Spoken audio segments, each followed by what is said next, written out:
संजय राऊतांनी नरेंद्र मोदींवर जोरदार निशाणा साधलाय।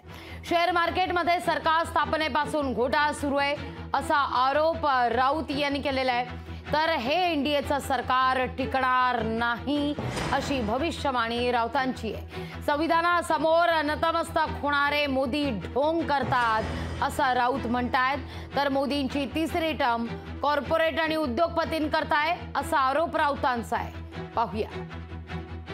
हे सरकार टिकणार नाही। कोणी काही करू द्या, हे नरेंद्र मोदींनाही माहिती आहे, अमित शहानाही माहिती आहे। त्यांचे चेहरे बघा, त्यांचा चेहरा सांगतोय। म्हणूनच जोपर्यंत सरकार आहे तोपर्यंत शेअर बाजार आपल्या ताब्यात ठेवायचा, आपल्या बरोबरच्या उद्योगपतींचा फायदा करून घ्यायचा, लाखो करोडो हजारो शेकडो कोटीला देशाला चुना लावायचा, हे आमचं धोरण दिसतंय। लोकशाही मराठी ऐका, पहा, जागरूक रहा।